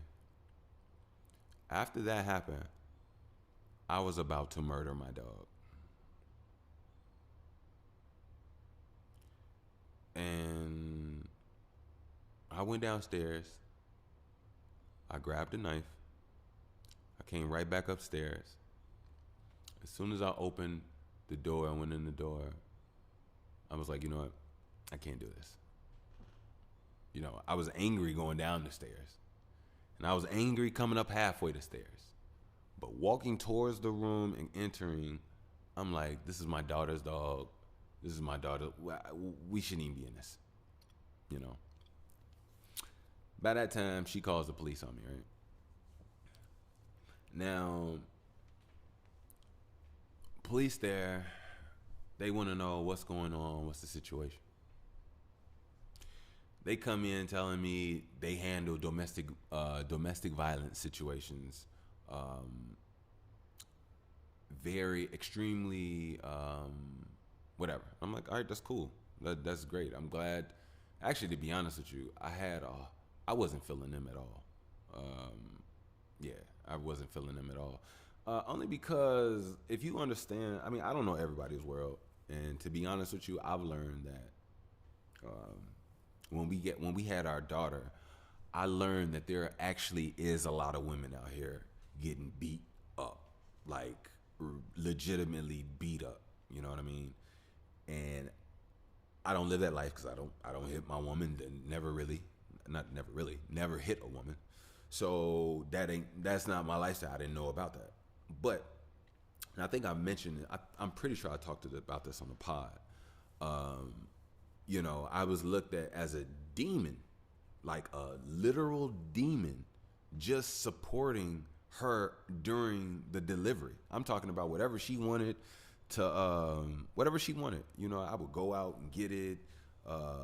You know, whatever, some extra underwear, something from the house, a shake from here, a bottle of water, a piece of gum, a chocolate, a specific candy bar, whatever it was.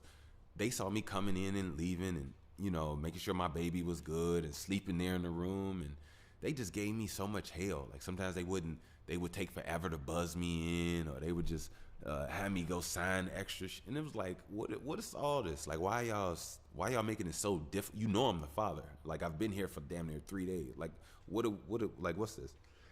And then they eventually told me, you know, a lot of women in here get beat by their significant others in the delivery room. And I was like, what? Like, literally, I was like, what? Like, how? Like, that threw me off. But apparently, it happens a lot. You know, that in itself, you know, that's a whole nother conversation. But our people need trauma. Our people have trauma and need healing. There's no way that should be. There's no way that should be an epidemic. You know, it shouldn't be an epidemic. Like, yeah. But anyway, So yeah, nothing happened. Police just realized. Oh, same thing that she's done before. Uh, Start these unnecessary, exacerbated, energetic explosions.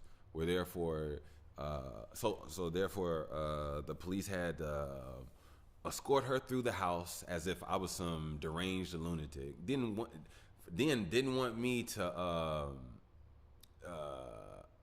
Decided that they were going to allow her to take my daughter off to somewhere else, and was going to try to stop me from hugging my daughter. And at least,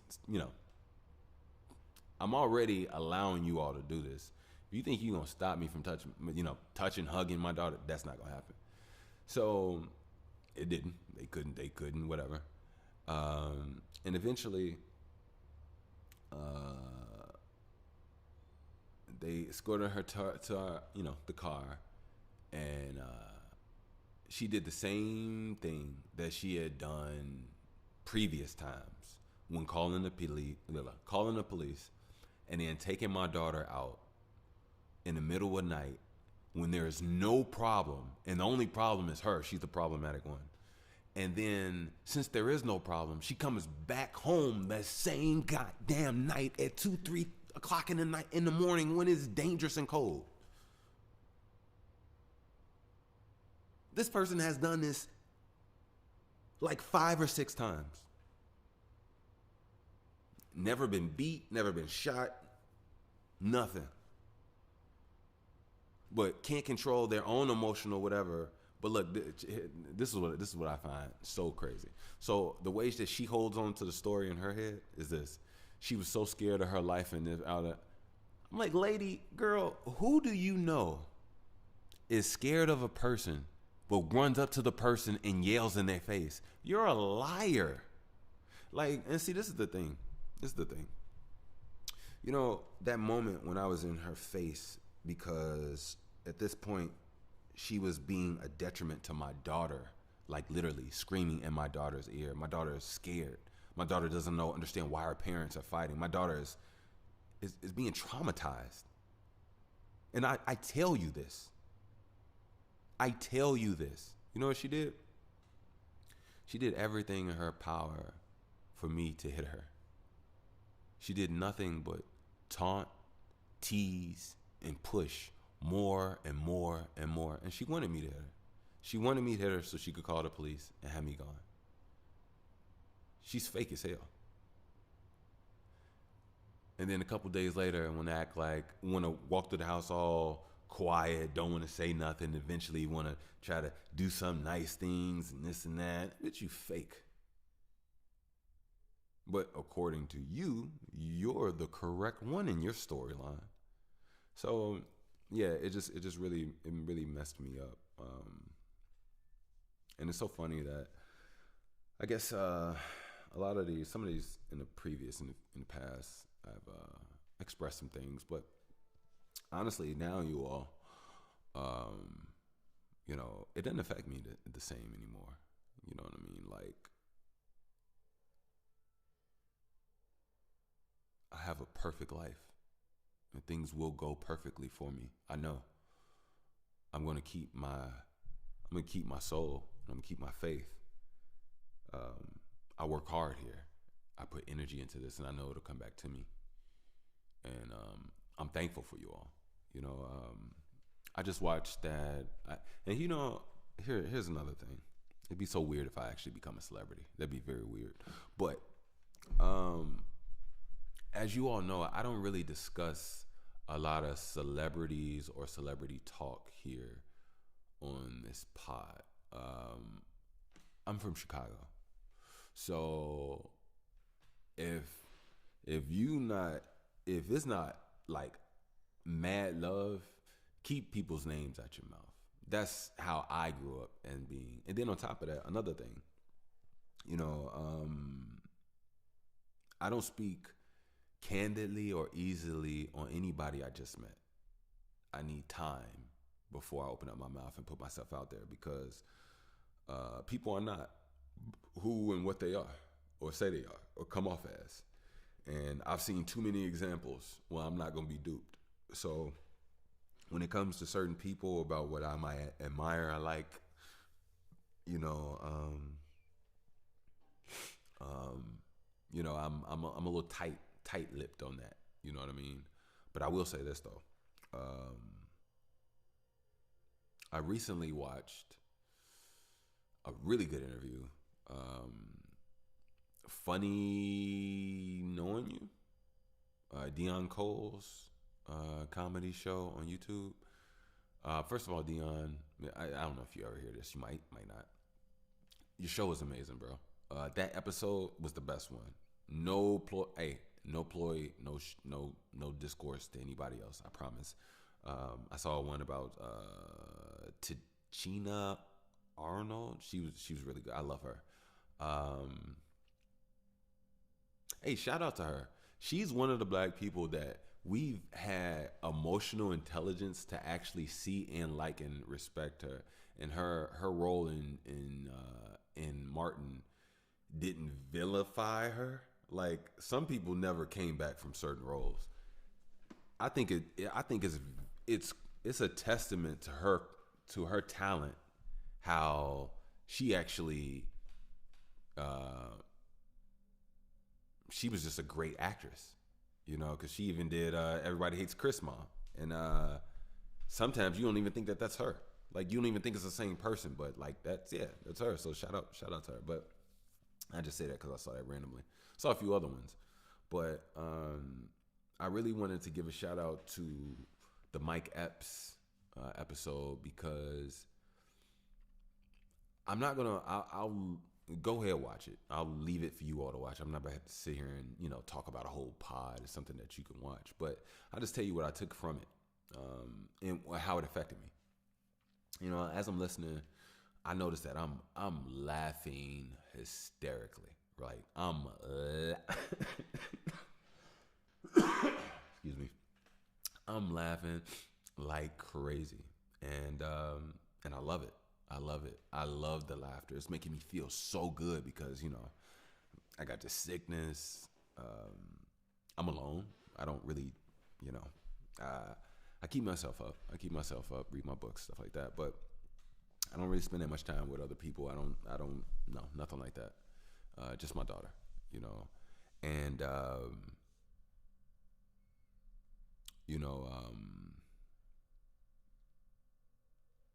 and hearing these stories, hearing the honesty, hearing the admittance of the mistakes, the acknowledgement of the mistakes, the accepting of the change, the acceptance of the growth, the acceptance of the loves that caused pain, the actions that caused comfort to you but pain to others. And the stories, they were just so beautiful. They taught me a lot about life. Mike Epps is a very wise man. Dion Cole is a very wise man. I'm 35. If I'm not mistaken, I believe those gentlemen are in their 50s. I think Mike Epps said he's like 50, 53. I could be wrong. I believe that's what he said. And he was talking about, the different versions of him in life. And one of the things that really hit the needle on the head for me was he was talking about his relationship with his oldest daughter, who he is now. She never got that version at that time, even though she gets it now. But, he just feels like he wasn't present in her life. And if he could go back and make some changes, that would definitely be it. And for me to know that my baby is my everything, and just to know today that I had a moment where I considered not walking away from her, but like almost looking at it as a dead end, because like I can't parent my damn child without this other person destroying everything. And it's difficult. But I will say this though. Shout out to you comedians. You all have really put put a funny battery in my back. I don't know if this means I always did want to try comedy. Only because I've always been super serious and super angry for a very long time. And that's not a good way to be, you know. And you have to be a transmuter. You know, if you ever notice, good comedians know how to take pain and turn it into something else.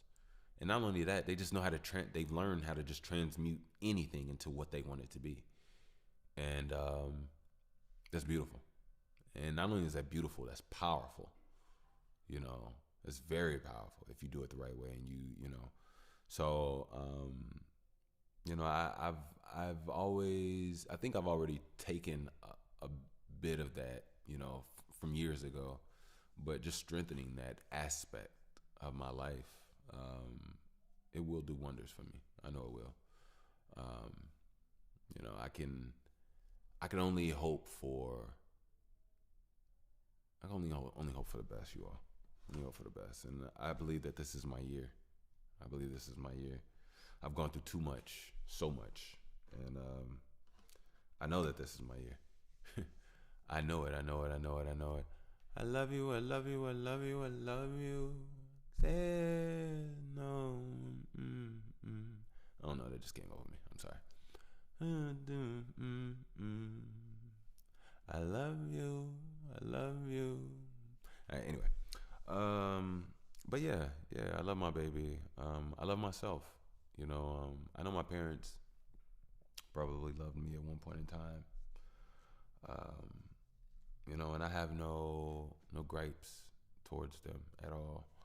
I just want to be able to move forward, and I want to be able to heal myself, and I want to be cognizant, and I want to be smart, and I want to be strong, and I want to be everything that I know I am.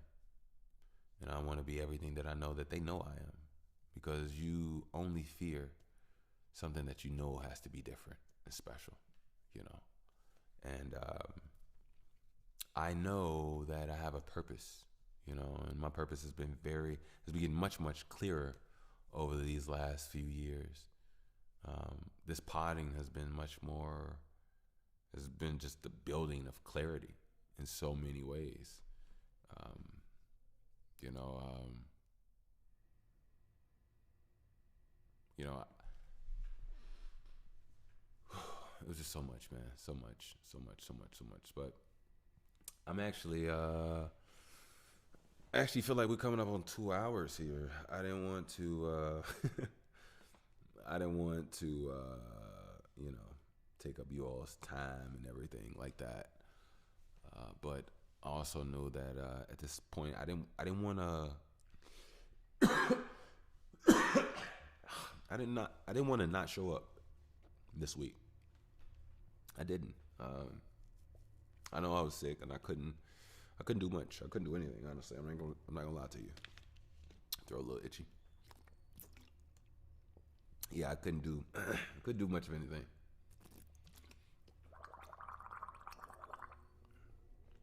But I will say this though.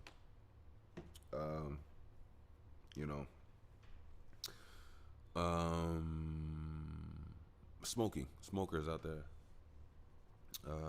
I'm back on it as far as not smoking. I did from the last time I talked about it. I did smoke, but there's no buts actually.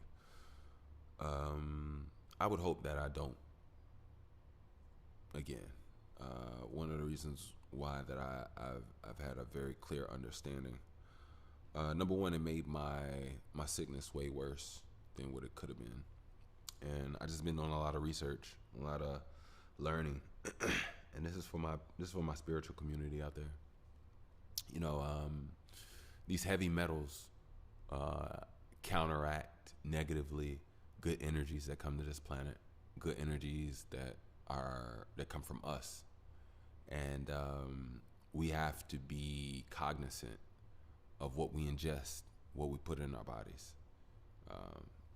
We have to, you know, there's a lot of harmful ailments, harmful metals that can, you know, get deep into your tissues, deep into your bones. And these metals are in smoking products, believe it or not. These metals are in, in blunt wraps, backwoods, um, you know, yeah, some of it naturally from the earth, and then some of them are just are added or sprayed. You know what I mean? And whenever those metals, come into contact and are, ingested directly into your lungs, it affects you. It affects you. It affects you how intelligent you can be, how fast you can be, how on point you can be, your memory, everything about us, everything about us. And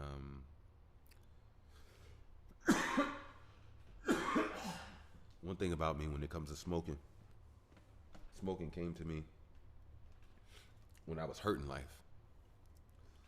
Smoking came to me at a time where, you know, um, I was hurt. I was hurt by my parents. I didn't know what I wanted to do in life, and I had two parents that didn't help mold or help build or help any transition of understanding with anything. Didn't ask me any questions about any, did nothing. Just went. My whole childhood and high school and everything was just my parents fighting until they didn't have to fight no more.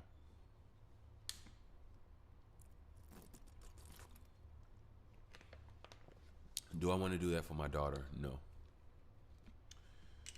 Um, no, I don't. I don't want my daughter doing that, having to go through that. I thought about a lot of stuff. I thought about a lot of stuff. Um, a lot of stuff. A lot. And, I I can't control everything, you know. I think the most important thing is to control what I can control, but I think the ultimate most important thing is to be able to see what needs to be controlled at the time when it's needed. That's the thing of things getting by you or past you in time. So, my daughter needs me. You know, my daughter does not have a big family. And it's unfortunate that me and her mother can't even get along. It's really unfortunate. But knowing that this little girl needs me, I can't be out here smoking. I can't be out here drinking, and I'm not out here smoking and drinking on the block. I'm nothing like that. But yeah, I don't want to drink. I don't want a beer. I don't want a sip of any wine. And honestly, I'm not alcoholic, nothing like that. If anything, I was smoking. I was addicted to smoking, if anything. But even then, I'm going to say that because I smoked every day. But it wasn't. I feel like addiction is like if you have an addiction for it. If you're willing to suck dick for it, I ain't willing to suck dick for it. So I'm clearly able to say that I was not addicted. Clearly, but it was something that I leaned on very heavily, and it was something that me and my friends bonded over as we just tried therapeutic ways to bypass our painful lives. Our painful lives, yeah, our painful lives, and none of us knew it, but we always knew something was different, something was off, and we wanted to make changes. Some of those people aren't around anymore, so, but anyway, yeah, so if you do smoke weed, you do whatever you do, I'm not about to sit up here and say, figure out a way to do it safely. Honestly, I think that might be edibles, if you're really talking about it. And I like edibles. I like edibles and I don't. See, one thing about me is like when I would smoke, I like to smoke and enjoy what I'm doing at that moment. As you all know, edibles is a time-taking game. You got to know your body. Excuse me. Got to know your body, your metabolism, potency. You got to know it all. It all has to come together in a cohesive way. You know what I mean? Yeah, to each his own. But I wish you all nothing but the best. To always want to make the best healthy decisions for yourself. And I would probably say that would probably be B. Not probably B. It's not smoking. Yeah, yeah. Natural high, I think, is where it's at. Being healthy, working out every day, and building up a good sweat. I think that's the most important thing. Building up a good sweat, reading you some good information, and your art. Getting into your media, getting into whatever it is that you do, getting into you, and putting that out into the world. I think the world deserves our minds.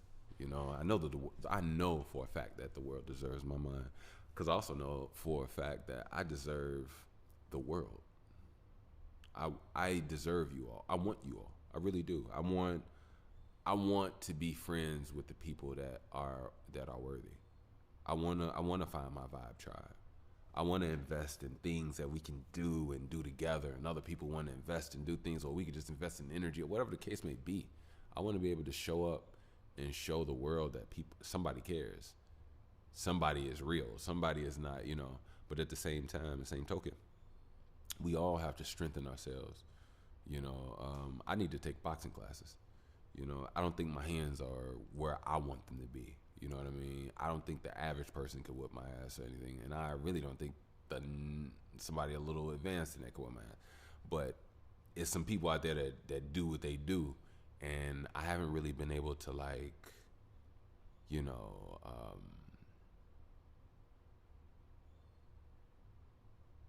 fulfill those obligations of those areas of myself, and I would love to learn to actually, so funny is here in Chicago, there's a food truck in a popular area over here by Jewel off 87th, and I met a guy a few weeks ago. It's a vegan food truck, and literally Spirit started the conversation, and it just flowed. And he's a boxer, has a gym. He gave me his number, so I'm actually definitely gonna give him a call. Waiting on my tax return. Broke guy. But I just decided I'm really ready to invest in myself, put myself out there, and not only that, I want the skills to give to my daughter. You know what I mean? I want her to be fabulous with the hands. I want her to be fabulous with the financial literacy. I want her to be fabulous with the emotional intelligence. I want her to be fabulous with her inner creativity. I want her to just be a fabulous being, because she is fabulous. She's smart. She's intelligent. She's beautiful. She's everything. She's physically intelligent. Which means she's athletic. She's everything. This little girl's everything, and she deserves a daddy that wants to give her everything. And I want to give her everything, but I want to give her the world. I want to give her the brain to play in the world the way she wants to play in the world. And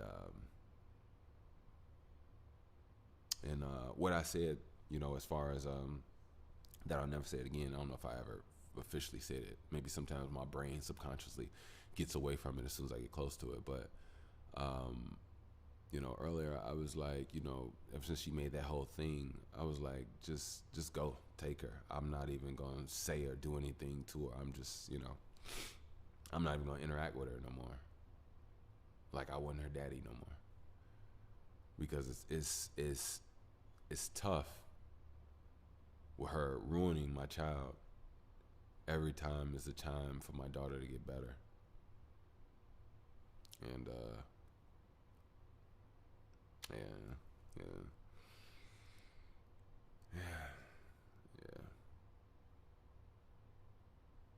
yeah, it's crazy. It's crazy. But look, I'm actually not gonna keep you all. I'm gonna get out of here. I do appreciate you all for coming through. I'm gonna go ahead and put this out tonight. I'm gonna put it out tonight. And the reason I'm gonna put it out tonight is because this keeps us on schedule. So I guess you all see me again in 2 days. Yeah. But before I let you all go, don't forget you can support the show, donate via PayPal at Wickush. That is WICKUSH. If you would like to, I appreciate it. I've been broke, but I'm gonna make a way. I wanted to make you laugh and say something, but I wanted to make y'all laugh. I really did. I really did. I don't like super serious stuff, and I'm not. I mean, don't get me wrong. I do like super serious stuff, but it can be draining. I try my best to like not be super serious, but I mean, it is what it is. It is what it is. But if you all would like to donate, support the show, you definitely can do so. Again, I am more than gracious. You can do it via PayPal at Wickush, WICKUSH. Also, we have merch. You can get your BTW First Edition tee. I'll put the link down in the description. I do appreciate you all. And lastly, for all my business women, businessmen, creators, you can save 15% at Link app on all tech. This is tech that just helps you instantly, conveniently, not only pass along what your services, products, whatever you got going on with just a tap of the phone, but also it organizes a database where you have a contact list of all the people that you've come into contact with, which is dope. So check out Link app. I'll put the link in the description, and I appreciate you all. You'll be smooth. Meanwhile, I'm gonna get out of here. Don't forget, take care of your health. Stay on your grind. Do more than just love yourself. Do more than just love yourself. Be respectful to yourself. Speak kindly to yourself. Here, by the way, I really care about you all, and you all will see the elevation of me. I'm happening now. I have to. I'm a daddy that has to happen. You keep flapping, something is gonna happen. That's how I imagine this. That's how I know that my life wasn't ruined. I know that my parents are not strong enough to thwart my existence, my purpose. I know that evilness and a lot of this BS and bad systems and bad America can't stop me. America has ended the lives of a lot of black men and women. This planet, we've come into a place where we're seeing Epstein files. We've seen the hunting of niggers. People know what a picnic is. That's when they would hang niggers, hang black people.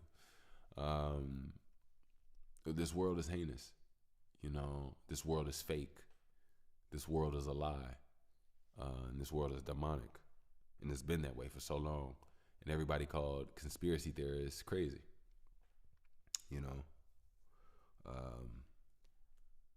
But now it's time for black people to get their power back. It's truly time. We've gone through so much. A lot of our parents, a lot of our mothers have been sexually abused. Some of our fathers, some of people's, some men have been sexually abused. We're trauma stacked on trauma, going through trauma that still has unresolved trauma on the carpet, under the carpet that we're standing on.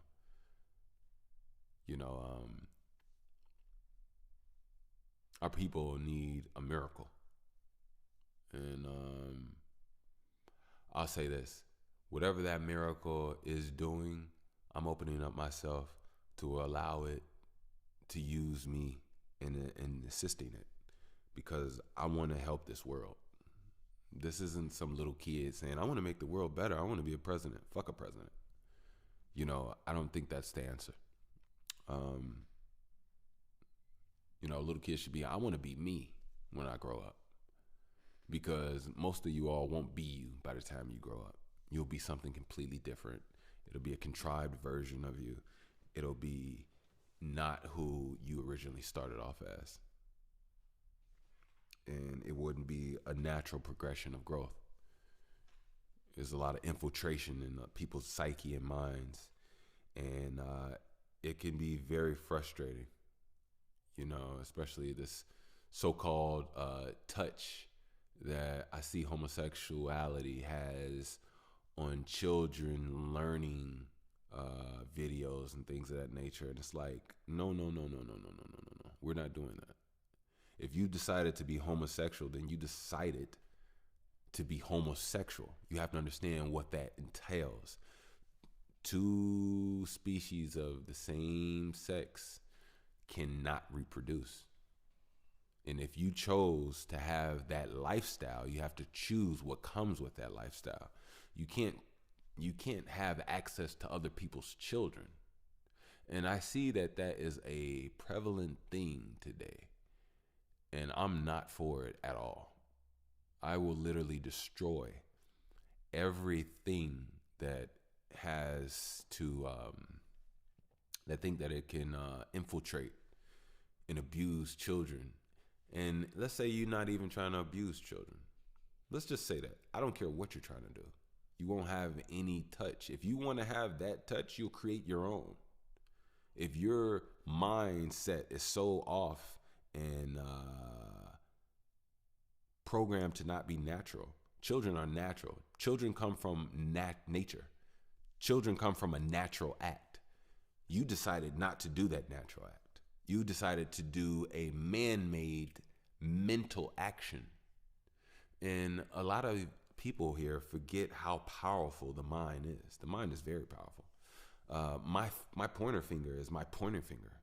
It's not my penis, and it's not the strongest blade on the planet. No, it's my pointer finger. And however my mind tells my eyes what it's looking at. A lot of people's minds are messed up, so it don't matter what they're looking at. I'll say that again. A lot of people's minds are messed up, so it doesn't matter what they're looking at because they'll never see it. And that's the world we live in. So do you really sit up there and fight with other people about the reality that we're all in when people see different realities in their head due to how programmed they are? Yeah, we got to make some changes. But meanwhile, mess with your God. I got some lovely guys and goddesses out there. You all be smooth, safe. I love you all. Work on your bodies, work on your mind. Don't forget Haritaki. Watch those parasites. Clean out your gut. Keep your blood good. And love those that you can. Love those that you can. Thank you. I love you all. Peace.